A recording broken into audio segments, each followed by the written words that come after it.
महत्त्वाची गोष्ट आहे। यावेळेस आपण पवित्र शास्त्रातून मार्कृत शुभवर्तमान याचा अध्याय 4 आणि यातील 1 पासून 9 पर्यंत वचन वाचणार आहोत। पुन्हा तो समुद्र किनाऱ्यावर शिक्षण देऊ लागला, तेव्हा त्याच्याजवळ फार मोठा समुदाय जमला, म्हणून तो समुद्रातील एका मचव्यात जाऊन बसला आणि सर्व लोक समुद्र किनारी जमिनीवर होते। नंतर तो त्यास दाखले देऊन पुष्कळ गोष्टी शिकवू लागला आणि शिकविता शिकविता तो त्यांना म्हणाला, ऐका, पहा, एक पेरणारा पेरणी करावयास निघाला, आणि तो पेरीत असताना असे झाले की काही बी वाटेवर पडले, ते पाखरांनी येऊन खाऊन टाकले। काही बी खडकाळ जमिनीत पडले, तेथे त्यास फारशी माती नव्हती, माती खोल नसल्यामुळे ते लागलेच उगवले, आणि सूर्य वर आल्यावर ते उन्हाने करपले व मूळ नसल्या कारणाने ते वाळून गेले। काही बी काटेरी झुडपामध्ये पडले व काटेरी झुडपांनीच वाढून त्याची वाढ खुंटविली, म्हणून त्याला काही पीक आले नाही। काही बी चांगल्या जमिनीत पडले, ते उगवले, मोठे झाले व त्याला पीक आले, आणि त्याचे 30 पट, 60 पट, 100 पट असे उत्पन्न आले। मग तो म्हणाला, ज्याला ऐकावयास कान आहेत तो ऐको। आमेन। प्रार्थना करूया। प्रेमळ देवा, येशूच्या नावात तुझ्या चरणाशी येतो। आज या वचनांवरती मनन करीत असताना नव्याने आमच्या अंतःकरणाची भेट घे, आमच्याशी बोल, आणि तुझं बोलणं आज आम्हाला कळू दे। आम्हा सर्वांचा ताबा घे। ओठ माझे असले तरी शब्द मात्र तुझे असू देत। तुझ्या शब्दाने, तुझ्या वाणीने आज आमची भेट घे। धन्यवाद देतो प्रभू, ही प्रार्थना तू जमेस धरलीस। सर्व आदर, सन्मान आणि गौरव आम्ही तुला देतो। ही सर्व प्रार्थना येशूच्या गोड, पवित्र आणि सर्वोच्च नावात मागतो, म्हणून पिते ऐक। आमेन, आमेन। देवाच्या प्रिय लोकांनो, आज फार महत्त्वाचा दिवस आहे। सगळ्यांना स्वातंत्र्य दिनाच्या हार्दिक शुभेच्छा। देश स्वातंत्र्य होऊन, या देशाला स्वातंत्र्य मिळून 75 वर्ष पूर्ण झाले आहेत, आणि त्याच प्रकारे सोल्जर्स ऑफ द क्रॉस या मिनिस्ट्रीला तब्बल 20 वर्ष पूर्ण झाले आहेत। मिनिस्ट्री आता तरुण झालेली आहे। प्रभूची स्तुती असो। हालेलुया। अगदी आपण पिकअप टाइम मध्ये आहोत। ख्रिस्ताचं येणं जवळ आहे, आणि आपण सर्वजण त्या वेळेचा किंवा त्या समयाचा उत्कटतेने आपण वाट पाहत आहोत।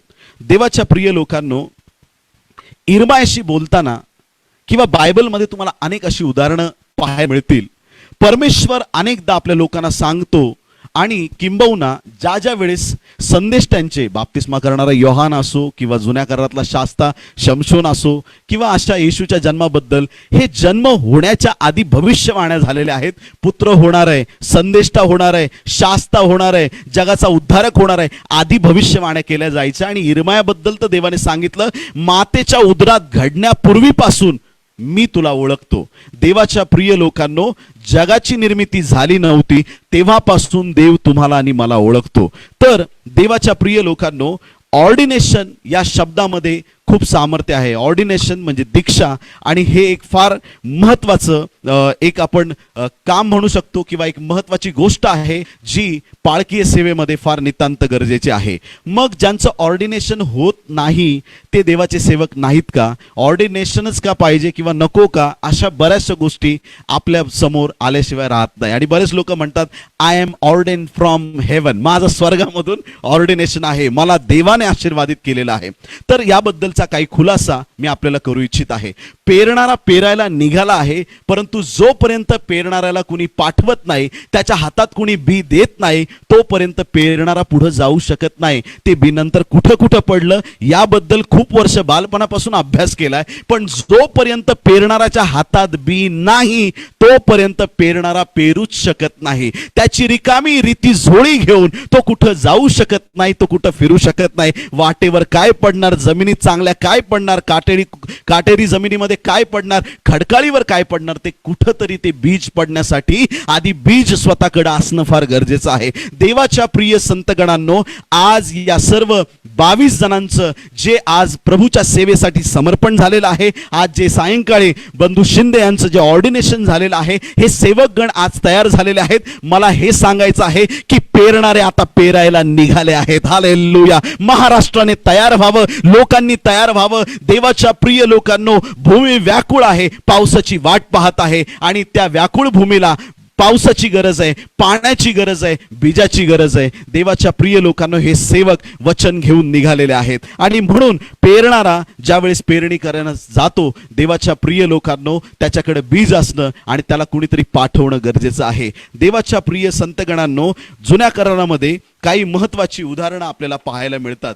जुन्या करारामध्ये देवाच्या प्रिय लोकांनो, ज्या वेळेस आपण पाहतो की शास्ते याचा 11वा अध्याय आणि 5वं वचन, शास्ते 11 आणि 5. 11 अध्याय म्हटलं की लगेच डोळ्यासमोर इफ्ताह आल्याशिवाय राहत नाही. इफ्ताह वेश्यापुत्र होता, बाप असेल यहुदी पण आई वेश्या होती. फार वाईट वाटलं. देवाच्या प्रिय लोकांनो, त्याच्या भाऊबंधांनी काय केलं की हा तर त्या वाईट स्त्रीचा मुलगा आहे, हा तर अशा बाईचा मुलगा आहे, मग याला कशाला आपल्या लोकांमध्ये वतन द्यायचं. त्याला हाकलून दिलं. त्याला काही जायदाद मिळाली नाही, त्याला वतन भाग मिळाला नाही, त्याला काहीच मिळालं नाही. त्याला हाकलून दिलं. गेला कुठं? टोब नावाच्या देशामध्ये रिकाम टेकड्या लोकांबरोबर फिरत राहिला आणि असा फिरता फिरता फिरता फिरता त्याचा बराच वेळ गेला आणि कालांतराने देवाच्या प्रिय लोकांनो, रिकाम टेकड्या लोकांबरोबर फिरून काही झालं नाही. परंतु एक दिवस असा आला, शास्ते 11:5 हे वचन आपल्यासाठी वाचतो. अम्मोनी लोक इस्रायलाशी लढू लागले, तेव्हा गिलाद येथील वडीलजन इफ्ताला आणण्यासाठी टोब देशी गेले. आमेन, हालेलुया. कुठे गेले? टोब देशी, जिथं हा इफ्ता होता. सगळे जे गिलाद मधील देवाच्या प्रिय लोकांना जे वडीलजन आहेत ते या ठिकाणी येऊन पोहोचले. का पोहोचले? इफ्ताला विनंती करण्यासाठी. आणि काय विनंती होती? इफ्ता, तू चल आणि आमच्यासाठी अम्मोनी लोकांबरोबर तू युद्ध लढ. देवाच्या प्रिय निवडलेल्या संतगणांनो, इफ्ताह टाकून दिलेला होता. इफ्ताला सगळ्यांनी सोडलेलं होतं. इफ्ताच्या घरातल्या लोकांनी त्याला टाकून दिलं होतं. इफ्ताह रिकाम टेकडा झाला होता. त्याच्याकडे करण्यासाठी काही काम नव्हतं. अशा लोकांबरोबर त्याचं उठणं बसणं होतं की ज्यांना काही काम धंदे नाहीत. चांगल्या लोकांमधून त्याला उचलून कुठेतरी फेकून दिलं होतं. लोक त्याच्याकडे पाहून म्हणत असतील की हा वेश्यापुत्र आहे. लोक त्याची निंदा करत असतील. लोकांनी त्याला हाकलून दिलं. स्वजनातून त्याचा उच्छेद करण्यात आला. पण देवाचा समय आल्यानंतर त्याच इफ्ताला मान सन्मान देऊन वडील मंडळीने परत एकदा आपल्या राज्यामध्ये आणलं. का? कारण की तुला आता येत्या दिवसामध्ये शास्ता बनायचं आहे. सांगण्याचं तात्पर्य हे, वेश्येच्या उदरामध्ये शास्ता वाढत होता. प्रियांनो, वेश्येच्या उदरामध्ये देवाचा अभिषेक वाढत होता. लोकांनी जरी टाकलं, लोकांनी जरी तुमचा धिक्कार केला, पण ज्या देवाने तुमची निवड केलेली आहे, तो समय आल्यानंतर देव तुमच्याद्वारे इतिहास रचणार आहे. देव तुमच्याद्वारे अद्भुत काम करणार आहे. देव तुमच्याद्वारे महान गोष्टी केल्याशिवाय राहणार आहे. देवाच्या प्रिय लोकांनो, इफ्ताचं जीवन सगळ्या बाजूंनी फार वाईट रीतीनं त्याचं जीवन होतं. तो जॉबलेस होता. या कोविड काळामध्ये तुमचा जॉब गेलेला आहे का? तुम्ही रिकाम टेकडे घरामध्ये इफ्तासारखे बसलेले आहात का? माझ्या देवाचा अभिषेक आल्यानंतर परमेश्वर तुमची परिस्थिती बदलल्याखेरीज राहणार नाही. ज्या वेळेस लोक तुमचा धिक्कार करतील, त्यावेळेस तुम्ही स्वतःला धन्य समजलं पाहिजे. देवाच्या प्रिय लोकांनो, इथं एक महत्वाची गोष्ट आपल्या निदर्शनात आणून द्यायची आहे. ती म्हणजे वडीलजन या ठिकाणी इफ्ताला घेण्यासाठी आले. वडीलजन बोलले म्हणून इफ्ताह लढायला तयार झाला. लहान लेकरं आले असते त्यांनी कदाचित दुर्लक्ष केलं असतं. कदाचित त्याचे सख्खे भाऊ आले असते तर म्हटलं असतं, तुम्ही मला हाकलून दिलं, मी नाही येत. पण वडीलजन जे आहेत त्या पिकलेल्या केसांना फार सन्मान आहे. प्रियांनो, देवाच्या प्रिय निवडलेल्या लोकांनो, स्वर्गामध्ये 24 वडील आहेत. देवाच्या संतगणांनो, हे 24 वडील आपले मुकुट काढून जिवंत देवाच्या चरणाशी ठेवतात. हे 24 वडील कधीच थांबत नाहीत. देवाची ते स्तुती आराधना करत राहतात. देवापुढे ते नमन करत राहतात. देवाच्या प्रिय लोकांनो, या वडिलांना स्वर्गामध्ये फार मोठा सन्मान आहे. सांगण्याचं तात्पर्य हे, मंडळीतील वडीलजनांना बायबलमध्ये फार मोठं महत्व आहे. देवाच्या प्रिय लोकांनो, आता मंडळीच्या वडीलजनांनी, त्याच प्रकारे देवाच्या सेवकांनी आज या सेवकासाठी प्रार्थना केली आणि दीक्षा दिली.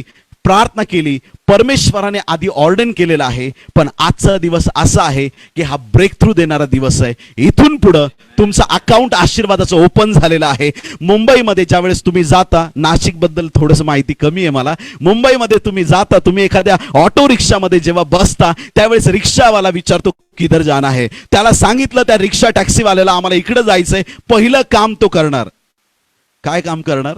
मीटर टाकणार. देवाच्या प्रिय लोकांनो, ज्यावेळेस तुम्ही रिक्षा टॅक्सीमध्ये बसता त्यावेळेस मीटर टाकलं जातं. ज्यावेळेस तुम्ही प्रभूच्या सेवेमध्ये येता, तुमच्या आशीर्वादाचं मीटर चालू झालं म्हणून समजा. त्या दिवसानंतर तुमचे आशीर्वाद थांबत नाहीत आणि तुमच्या जीवनामध्ये देवाचं गौरव केल्याखेरीज परमेश्वर राहत नाही. बोलो येशू मसीह की जय, हालेलुया. तर आज या दिवशी एक महत्वाची गोष्ट आणखीन एक आपल्या निदर्शनात आणून देणं मला फार गरजेचं वाटत आहे. देवाच्या प्रिय लोकांनो, काही जे सेवक आहेत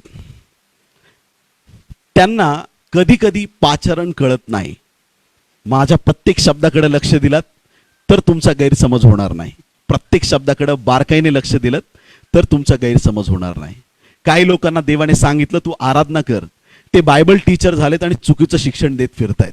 काही लोकांना देवाने सांगितलं की तू बायबल टीचर बन, मग ते कावळ्यासारखं काव काव करतात, त्यांच्या आराधनेमध्ये लोक पळून जातात. माफ करा. तर देवाच्या प्रिय लोकांनो, ज्या गोष्टीसाठी तुम्हाला पाचरण आहे ती गोष्ट तुम्हाला लक्षात आली पाहिजे.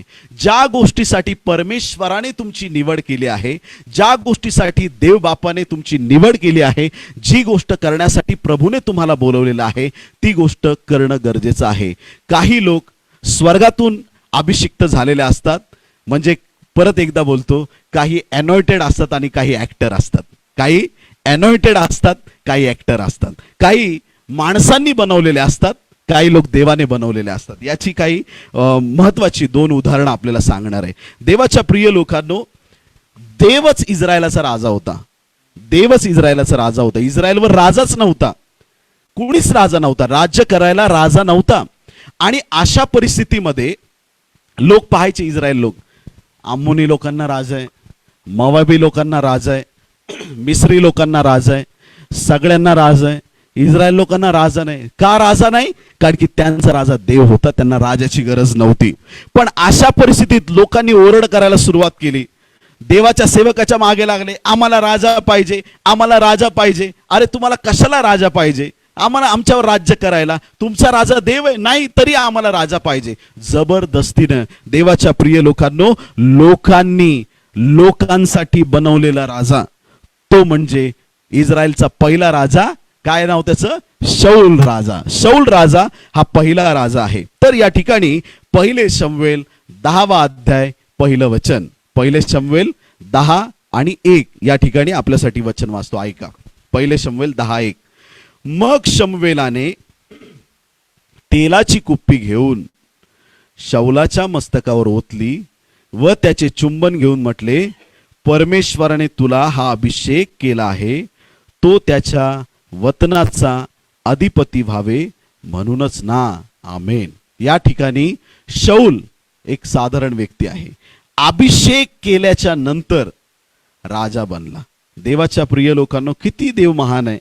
अभिषेक आल्यानंतर तो राजा बनला. जोपर्यंत अभिषेक नाही मिळाला तोपर्यंत कुणी नव्हता. देवाच्या प्रिय लोकांनो, या ठिकाणी आपण एक गोष्ट पाहू शकता की शौल एक साधारण व्यक्ती असताना ज्यावेळेस त्याच्यावरती देवाचा अभिषेक आला, देवाच्या दासाने त्याच्या मस्तकावरती कुप्पीमधलं तेल ओतलं, त्यानंतर त्याला राजा होण्याची परमेश्वराने संधी दिली.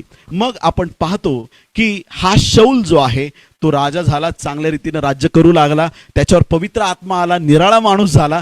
पण असा इतका निराळा होत गेल्यानंतर की तो देवाला विसरला प्रियांनो, आणि देवाने जे सांगितलं त्याला अगदी त्याच्या उलट काम केलं. त्याच्यावरचा अभिषेक निघून गेला, शौलावरचा अभिषेक निघून गेला. आता इस्रायलला गरज आहे, इस्रायल राष्ट्राला गरज आहे दुसऱ्या राजाची. कारण की या पहिल्या राजाला देवाने सोडून दिलं आहे. पहिल्या राजाच्या चुकीमुळे परमेश्वराने देवाच्या प्रिय लोकांनो त्याच्याकडं पूर्णपणे दुर्लक्ष केलं किंवा त्याचा हात सोडला, आपण असं म्हणू शकतो. कारण की या ठिकाणी आपण पाहू शकता की हा इतका बेचैन झाला होता शौल राजा की कधी त्याला एखाद्या भूतविद्या प्रवीण स्त्री म्हणजे जादूटोना करणाऱ्या स्त्रीकडे पण जाण्याची त्याच्यावरती वाईट वेळ आली. जेव्हा देव बोलत नाही ना, खरा देव बोलत नाही, त्यावेळेस लोक असे मार्ग भरकटतात. आणि म्हणून आजपर्यंत जर आपण ज्योतिषशास्त्राकडे, आकाशातील तारांगणाकडे पाहून किंवा अशा स्वप्न, दृष्टांत किंवा अशा सैतानी गोष्टींच्या सहाय्याने जर तुमचं भविष्य सांगत असतील तर त्या गोष्टींपासून तुम्हाला दूर व्हायचं आहे. सेनांचा यहोवा देव बोलणारा परमेश्वर आहे, तो डायरेक्ट तुमची भेट घेईल. देवाच्या प्रिय लोकांनो, हे रस्त्यावरती पोपट घेऊन बसणारे लोक, त्यांना स्वतःचं भविष्य माहीत नाही, ते तुमचं काय भविष्य ठरवणार. किती वाईट आणि खेदाची गोष्ट आहे. रस्त्यावर बसणाऱ्या माणसाकडे असलेला पक्षी तुमचं एखादं भविष्य ठरवू शकतो. फार खेदाची गोष्ट आहे. तर देवाच्या प्रिय लोकांनो, आज एक गोष्ट मनापासून समजून घ्या. देवाचा अभिषेक आला की कंगाल सुद्धा राजा बनल्याशिवाय राहत नाही. देवाचा अभिषेक आला तर त्यावेळेस एक साधारण इप्ता सुद्धा एक महान शास्ता झाल्याशिवाय राहत नाही. या ठिकाणी शमूएलाने ज्यावेळेस कुप्पीतलं तेल घेऊन शाऊलाचा अभिषेक केला, तो राजा झाला आणि त्याच्यानंतर दुसऱ्या राजाची गरज आहे. मग आता हा देवाचा सेवक शमूएल इशायच्या घरी गेला आणि आपल्याला सगळ्यांना स्टोरी माहित आहे. एकानंतर एकानंतर एकानंतर एक एक एक एक सगळ्यांना बघितलं, पण सगळ्यात शेवटचा मुलगा नव्हता, 8वा मुलगा. आणि मग त्याचा शोध घेऊन त्याला त्या ठिकाणी हजर केलं. आणि बायबलचं वचन सांगतं, पहिले शमूएल 16वा अध्याय 13वं वचन आपल्यासाठी वाचत आहे. पहिले शमूएल 16वा अध्याय आणि वचन 13वं. मग शमूएलाने तेलाचे शिंग हाती घेऊन त्याच्या भावांमध्ये त्याला अभिषेक केला. बाकीचे 7 भाऊ उभे राहिले, त्यांच्यामधून त्याला वेगळं केलं. बाजूला ये म्हटलं, तू त्यांच्यातला नाहीस, तू जरा थोडासा साईडला आहे. त्याला वेगळं केलं. त्याच्या भावामध्ये त्याला एकट्याला अभिषेक केला, त्याला एकट्याला वेगळं केलं, त्याला अभिषेक केला. आणि त्या दिवसापासून पुढे परमेश्वराचा आत्मा दाविदाच्या ठाई जोराने संचरू लागला. नंतर शमूएल उठून रामास गेला. ज्या दिवशी त्याला अभिषेक मिळाला, म्हणजे देवाच्या दासाचे हात लागल्याच्या नंतर, देवाने त्या दाविदाला अभिषेक केल्याच्या नंतर दाविदाची स्टोरी चेंज झाली. कारण की तेव्हापासून तिथून पुढं दाविदावरती देवाचा आत्मा जोराने संचरू लागला.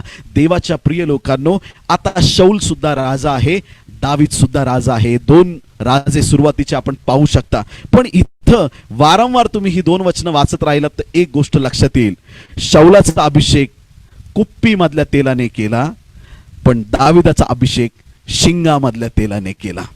कुप्पीतला अभिषेक वेगळा, शिंगातला अभिषेक वेगळा. तुम्ही म्हणाल तेल तर तेच आहे, सेवक तर तोच आहे, सगळ्या गोष्टी त्याच आहे. कुप्पी मॅनमेड आहे, माणसाने बनवली कुप्पी. एखादा कुंभार बनवतो कुप्पी, पण शिंग देव बनवतो. प्रियांनो, हालेलुया.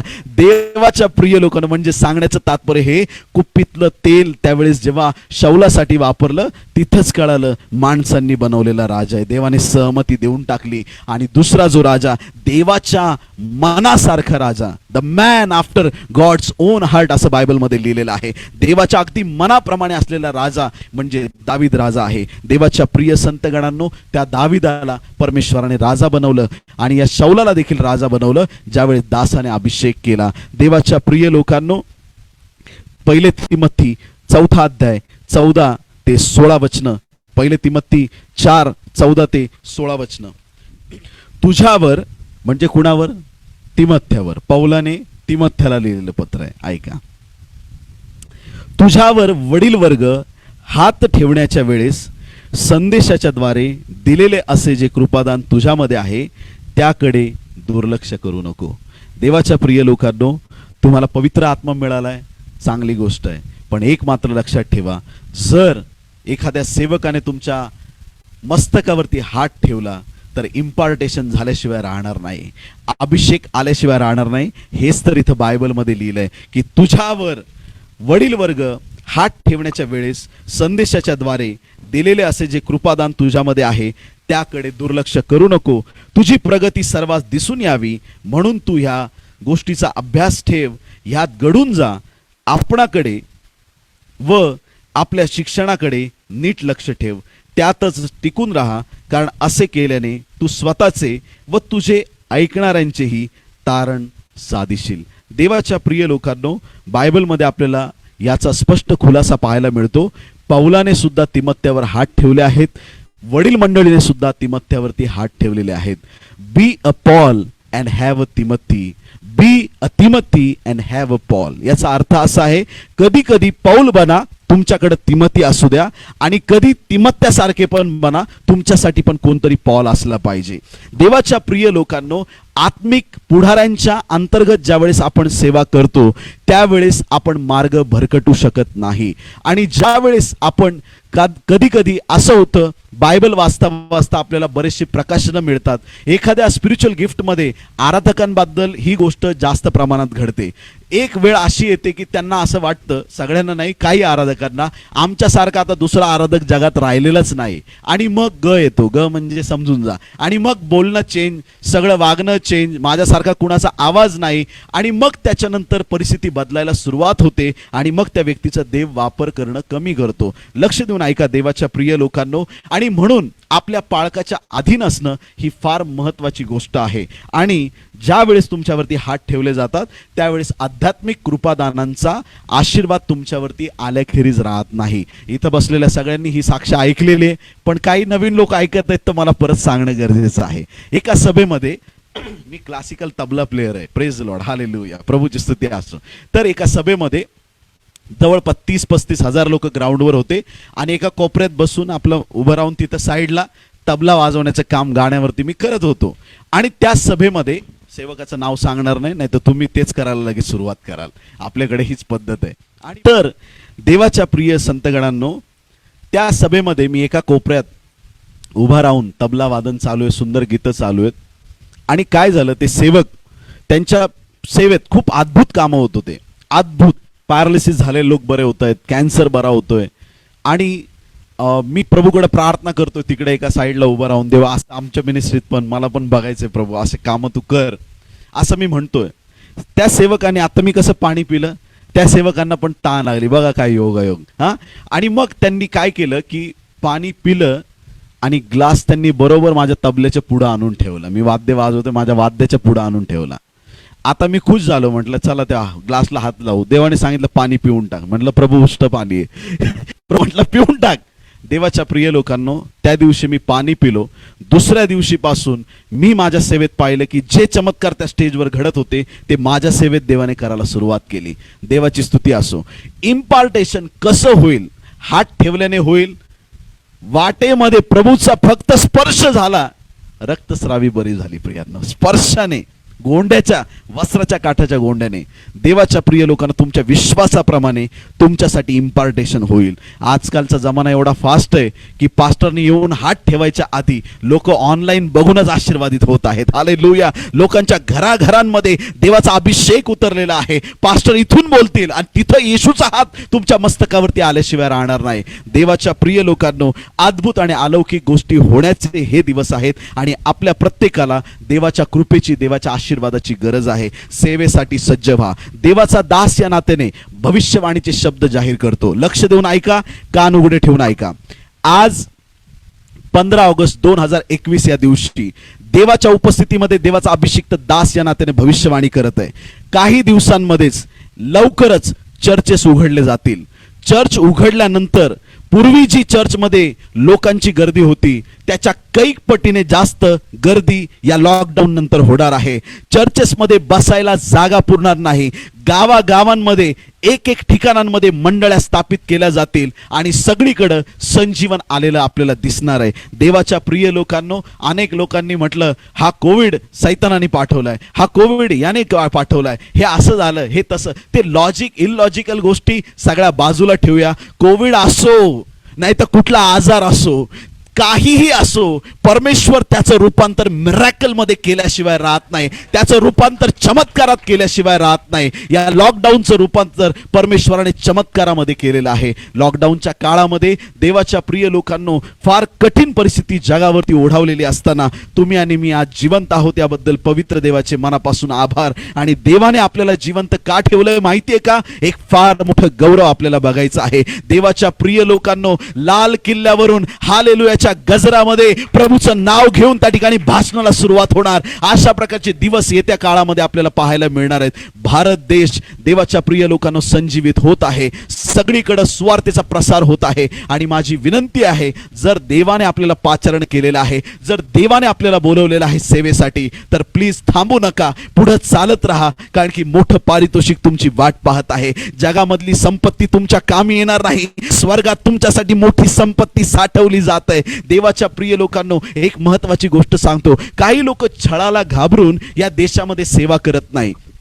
एकदा काय झालं, प्रभूने शॉर्ट मध्ये सांगतो, प्रभूने मला स्वर्गाचा दृष्टांत दिला. स्वर्गाच्या त्या सोन्याच्या रस्त्यावरती, आपल्या नाशिक सारखे नव्हते रस्ते, सोन्याचे रस्ते होते. आणि त्या सोन्याच्या वाटेवरून चालता चालता चालता चालता रस्त्याच्या एका बाजूला मी एक माणसाला पाहिलं. त्याच्या डोक्यावरती सगळे डायमंड, तोंडावर डायमंड, अंग पूर्ण डायमंड, सगळीकडे डायमंड्स भरलेत. ओ हालेलुया, प्रभूची स्तुती आराधना करतोय. मी त्याच्याकडे पाहून माझा थरथर काप झाला. म्हटलं, हा माणूस कोण आहे? ह्याच्यात अख्खं बायबल वाचलं, कुठं लिहिलं नाही, ह्याच्या अंगावर सगळे डायमंड कसे काय लागलेले आहेत? आणि देवाच्या प्रिय लोकांना पवित्र आत्म्याने विचारलं, हा माणूस कोण आहे? याच्या अंगावर डायमंड कसे काय लागलेत? हा कोण आहे? त्यावेळेस पवित्र आत्म्याने सांगितलं, हा स्तेफन आहे. याला जगात असताना लोकांनी धोंडमार केला होता. स्वर्गात आल्यानंतर त्या धोंडांचे आता डायमंड झालेले आहेत. स्वर्गात मोठं प्रतिफळ तुमच्यासाठी वाट पाहतंय प्रियांनो. तुमचा देव तुमच्या वाटेकडे डोळे लावून आहे प्रियांनो. ह्या जगामध्ये संकट, कष्ट, अनेक गोष्टी येतील, पण सेवा करायची थांबू नका. कुठल्याही गोष्टीमध्ये माघार घेऊ नका.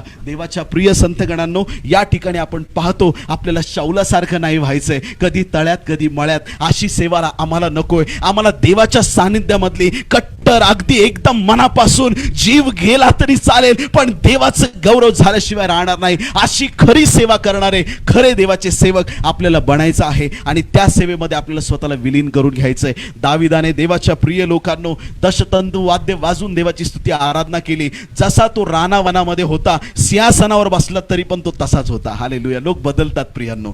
चर्चला 100 लोक आले की लोक बदलतात. 10 लोक असले ना तेव्हा नम्र असतात. 100 आले की ते बदलतात. 1000 झाले का मग ते अजून बदलतात. आणि मग हळूहळू ही कॉलर आज जी गेली आणि ती वर वर यायला सुरुवात होते. अशी टाईट होते का ते मानेला बेल्ट लावतात ना, मानेचा प्रॉब्लेम असल्यावर, असे आमचे पाळक लोक टाईट होऊन चालतात आणि सांगतात, माझ्या चर्चमध्ये. माझ्या, अरे चर्च तुझं नाही रे, ते तुझ्या बापाचं आहे. ते चर्च येशूचं चर्च आहे, ते तुझ्या देवाचं चर्च आहे. तुझी कॉलर टाईट करणं काही गरजेचं नाही. देवाच्या प्रिय लोकांनो, जे देव काम करतो त्याचं 100% गौरव फक्त देवाला, देवाला आणि देवालाच गेलं पाहिजे. त्यातला एक कणही आम्ही घेता कामा नये. मी असा शिक्षक आहे, मी तसा प्रॉफिट आहे, मी असा आराधक आहे, हे सगळं बाजूला ठेवूया. आणि खरी सेवा देवाच्या गौरवासाठी आपण करणं गरजेचं आहे. देवाच्या प्रिय संतगणांनो, शमूएलाच्या द्वारे परमेश्वराने 2 राजांना घडवलं. पण मी तुम्हाला सांगतो, तुम्ही खऱ्या अभिषेकात राहाल ना उभे, तर तुमच्या हातांनी अनेकांचे बाप्तिस्मे होतील. मी तर देवाकडे प्रार्थना केली, या महाराष्ट्राच्या मुख्यमंत्र्याचा बाप्तिस्मा या हातांनी होऊ दे देवा,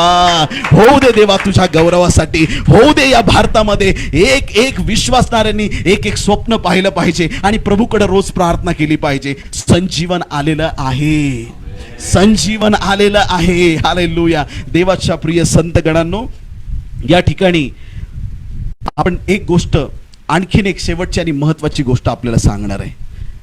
ज्या वेळेस तुम्ही प्रभूचा स्वीकार करता, काही मी तरुण भाऊ बघितले, मी नाव घेणार नाही आणि डायरेक्ट कोणाला टॉर्चर करणार नाही, टोमणे देऊन संदेश देणं माझं काम नाही. मला जे बोलायचंय स्पष्टपणे मी बोलून टाकतो. नाव घेऊन बोललं तरी चालेल.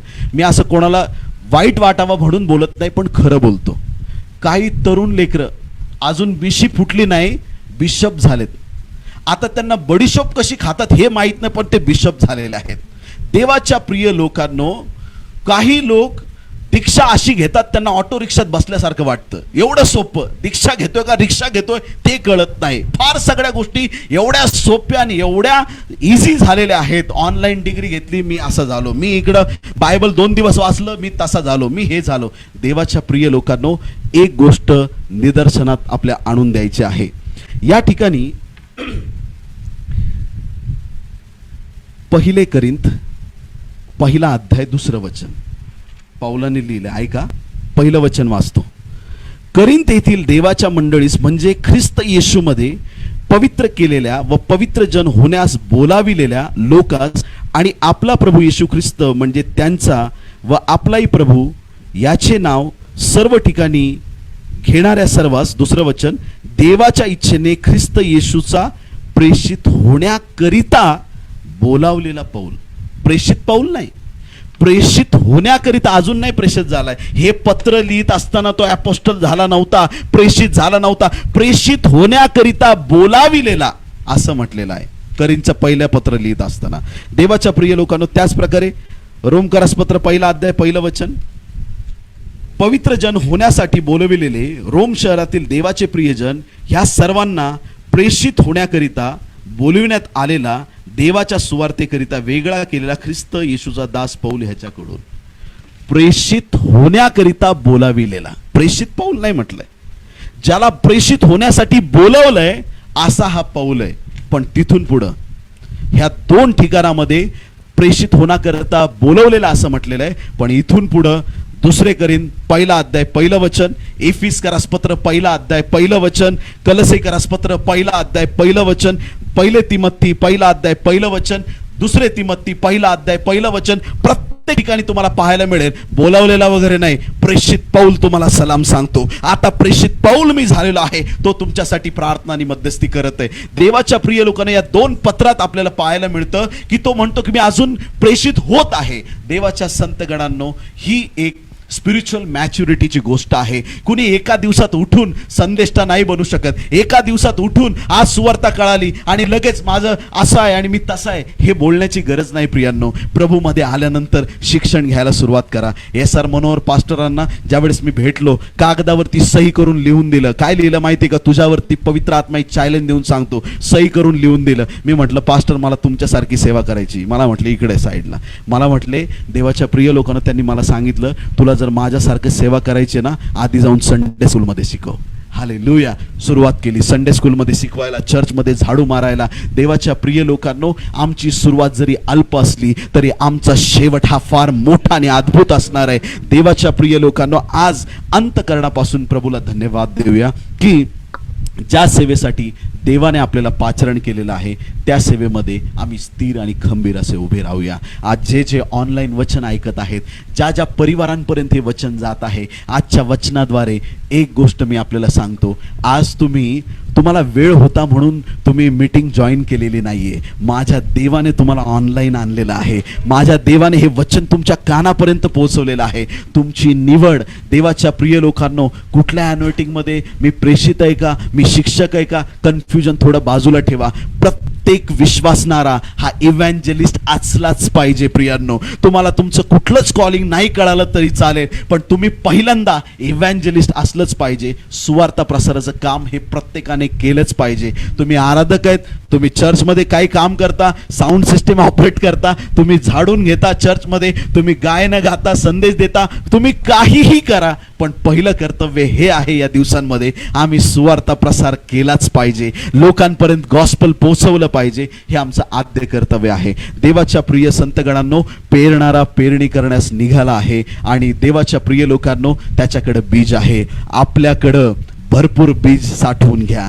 लॉकडाऊन मध्ये तुमची झोळी देवाने वचनाद्वारे फुल केलेली आहे. मी देवाचे आभार मानतो. सगळ्या मिनिस्ट्रीच्या मीटिंग संडे टू संडे, पहिले लोक ECG होते, आता ऑनलाईन संडे टू संडे. पण प्रभूला धन्यवाद देतो म्हस्के परिवाराबद्दल, ब्रदर अभय यांच्या जीवनाबद्दल की सतत प्राकर्षाने चांगल्या चांगल्या महान सेवकांना, अद्भुत सेवकांना बोलून त्यांनी लोकांना वचन शिकवण्याचं कामगिरी पूर्ण लॉकडाऊनमध्ये चालू ठेवली. आणि माझा विश्वास आहे, देवाचा दास या नात्याने भविष्यवाणी जाहीर करतो, या लॉकडाऊनच्या काळामध्ये जेवढ्या परिवारांनी सोल्जर्स ऑफ द क्रॉस मिनिस्ट्रीच्या या सर्व मीटिंग अटेंड केलेल्या आहेत, तुमच्या त्या झोळीमध्ये बीज फुल भरलेलं आहे. आता लॉकडाऊन उघडला रे उघडला, बीज काढायचं आणि पेरायला सुरुवात करायची आणि जाऊन सुवार्ता सगळीकडे पोहोचवायची. काय तुम्ही तयार आहात का? आमेन, हालेलुया. तुम्ही प्रभूच्या कार्यासाठी तयार आहात का? जर आपण तयार असाल, एक प्रार्थना आपण करूया. आपले नेत्र बंद करू, आपलं लक्ष जिवंत देवाकडे केंद्रित करूया. Thank you Lord, hallelujah. धन्यवाद धन्यवाद धन्यवाद धन्यवाद येशू. पवित्र पवित्र पवित्र परमपवित्र थोर सामर्थ्यवान देवा, येशू नासरीच्या नावात तुझ्या चरणाशी येऊन आम्ही प्रार्थना आणि याचना करतो. स्वर्गीय देवा, या जीवनाला ख्रिस्त नसेल तर काही अर्थ उरत नाही. तुझ्याशिवाय आम्ही शून्य आहोत प्रभू. तुझं नाव नसेल तर आम्हाला काही किंमत नाही प्रभू. आज आम्ही तुला धन्यवाद देतो. जशी आम्हाला तुझी ओळख झाली आहे, ही ओळख अनेकांना पटवून देण्यासाठी तो ख्रिस्त आमच्यामधून झळकावा अशी आम्ही प्रार्थना करतो प्रभू. आम्ही विनंती करतो तुझकडे, आज जे जे परिवार या सभेमध्ये सहभागी झालेले आहेत त्या प्रत्येक परिवारांना तुझ्या आत्मिक सामर्थ्याने, पवित्र आत्म्याच्या अग्नीने पेटव देवा. तुझा दास या नात्याने प्रार्थना करतो, या ऑनलाईन सभेमध्ये तुझ्या दासाचा हात त्यांच्यापर्यंत पोहोचू शकत नाही, पण प्रार्थना करतो स्वर्गातून तुझा हात लांब कर देवा. जे लोक आजचा संदेश, ही सभा अटेंड करत आहेत प्रभू, येशूच्या नावात स्वर्गीय देवा तुझा पवित्र हात त्या प्रत्येक व्यक्तीला स्पर्श करू दे. ज्या ज्या व्यक्तीच्या कानापर्यंत हा आवाज जात आहे प्रभू, त्यांना तुझ्या पवित्र आत्म्याच्या अग्नीने पेटव आणि चेतव प्रभू. त्या प्रत्येकावर तुझा पवित्र हात ठेव. तुझ्या सेवेत, तुझ्या कार्यामध्ये प्रभू तू प्रत्येकाचा उपयोग करून घे. तुझा दास या नात्याने जाहीर करतो देवा, पेरणाऱ्याची झोळी धान्याने, त्या बीजाने पुरेपूर ओतप्रोत भरली आहे. तुला धन्यवाद देतो. पेरणारा आता पेरणी करायला निघाला आहे प्रभू. तुला आम्ही धन्यवाद देतो की इथून पुढे तुझे लोक तुझ्या सेवेचं कार्य जोमाने आणि वेगाने तुझ्या पवित्र सामर्थ्यामध्ये पार पाडतील. इथून पुढचा वेळ तुझ्या हाती घे. सर्वांवर तुझ्या दयेचा हात असू दे प्रभू. परमेश्वरा, आज या स्वातंत्र्य दिनानिमित्त विशेष आमच्या भारत देशासाठी आम्ही प्रार्थना करतो. हा देश प्रभू तुझ्या पवित्र रक्ताआड घे. जम्मू पासून कन्याकुमारी पर्यंत तुझ्या पवित्र रक्ताची नदी वाहू दे प्रभू. या देशाला तुझ्या रक्ताने धुवून शुद्ध कर. पवित्र आत्म्याचं सामर्थ्य संपूर्ण भारत देशात येऊ दे. एकही गाव असं राहू देऊ नको जिथं ख्रिस्ता तुझं नाव उंच होत नाही. एकही घर असं राहू देऊ नको ज्या ठिकाणी ख्रिस्ता तुझी ओळख नाही. एक एक व्यक्तीच्या अंतःकरणात प्रभू तुझ्या सामर्थ्याचा वर्षाव कर आणि प्रभू संपूर्ण भारत देशाचे गुडघे तुझ्या समोर टेकले जाऊ दे. देश पूर्ण इंग्रजांच्या तावडीतून मुक्त झाला आहे, पण हा देश सैतानाच्या तावडीतून मुक्त होण्यासाठी आम्ही प्रार्थना करतो. स्वर्गीय देवा तुझ्या कृपेचा हात असू दे प्रभू. आम्ही प्रार्थना करतो soldiers of the cross ministry तुझ्या पवित्र हाती घे. तब्बल 20 वर्ष अविरतपणे अनेकांना तुझ्या राज्यात वळवण्यासाठी, अनेक तुझे सेवक संदेष्टे घडण्यासाठी या मिनिस्ट्रीचा, विशेष करून म्हस्के अंकल आंटींचा वापर केलास याबद्दल मनापासून तुझे आभार मानतो. अंकल आंटींना उदंड आयुष्य दे प्रभू. परमेश्वर आमच्या दोन्ही बंधूंना, पूर्ण परिवाराला, ताईंना, लेकरांना, प्रत्येकाला प्रभू तुझ्या आशीर्वादाने तू भर.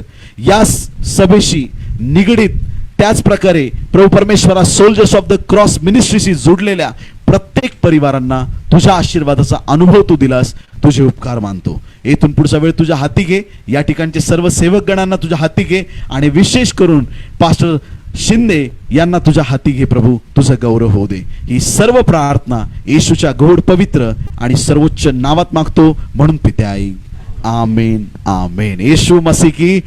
God bless you. प्रभू आपल्या सगळ्यांबरोबर असो. आमेन. थँक्यू.